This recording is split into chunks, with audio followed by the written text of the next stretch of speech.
एक बादशाह बड़ा सखी रहता है, लेकिन उसकी जो बीवी होती है बड़ी कंजूस होती है।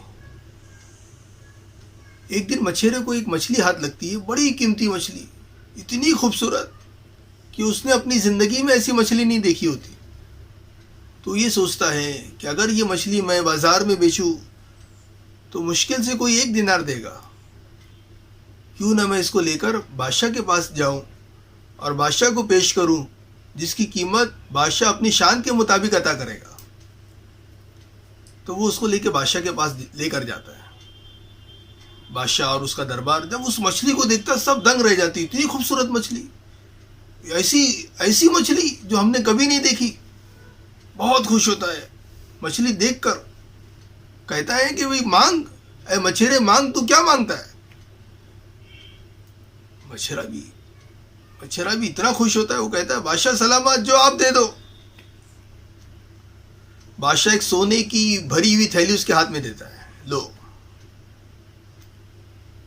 बादशाह की बीवी को ये देखकर बड़ा गुस्सा आता है, एक छोटी सी मामूली सी मछली के लिए एक सोने की भरी हुई थैली दे दी। वो खुशी में लेके जाने लगता है तो बीवी कहती है बादशाह से, जरा उससे पूछो तो सही, ये जो मछली तूने दी है ये नर है कि मादी है, ये तो बता दे। अगर वो नर बोले तो मुझसे कहना कि मादी है, हमको मादी चाहिए। अगर वो बोलेगा मादी है तो मुझसे कहना कि नहीं, हमको तो नर चाहिए। बादशाह बोलता ठीक है, उसको रोक दिया जाता है। बोले इधर आओ मछेरे। मछेरे से पूछा जाता है, भाई मछेरे ये बताओ, ये जो मछली तुमने दी ये नर है या मादी है। मछेरा समझ जाता है कि दाल में कुछ काला है। तो मछेरा कहता है बादशाह सलामत, ये मछली ना नर है ना मादी है, ये तो तीसरी मखलूक है। बादशाह बहुत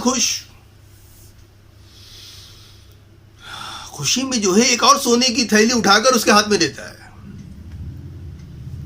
और वो खुशी में दूसरी थैली लेते हुए उसके हाथ से गिरती है नीचे, पूरे अशरफियाँ जो है नीचे फैल जाती है। तो वो एक एक जमा करना शुरू करता है, सब समेट लेता है। आखिर में एक पड़ी हुई होती है दूर, वो भी उठा लेता है। तो बादशाह की बीवी कहती है देखो देखो कितना कंजूस है, एक भी नहीं छोड़ा उसने, शाही दरबार का तो ख्याल करता, कितना कंजूस आदमी है। उसे पूछो जरा कि उसने ऐसा क्यों किया, एक भी क्यों नहीं छोड़ी। तो बादशाह उससे सवाल करता है, अच्छा मछेरे एक और सवाल का जवाब दो, अभी आपके हाथ से जो थैली गिरी आपने सब कुछ उठा लिया, आखिर में बची हुई एक अशरफी भी नहीं छोड़ी। तो मछेरा कहने लगा बादशाह सलामत, इन सिक्कों पर आपकी तस्वीर है, अगर किसी के पैरों के नीचे आ जाती तो यह आपकी बेहुरमती हो जाती। मैं ये नहीं चाहता कि मेरे बादशाह सलामत की बेहुरमती हो जाए, इसलिए मैंने इकरामन सारी अशरफियों को उठा लिया। बादशाह और खुश होता है, एक और सोने की अशरफी की थैली उसके हाथ में दे देता है।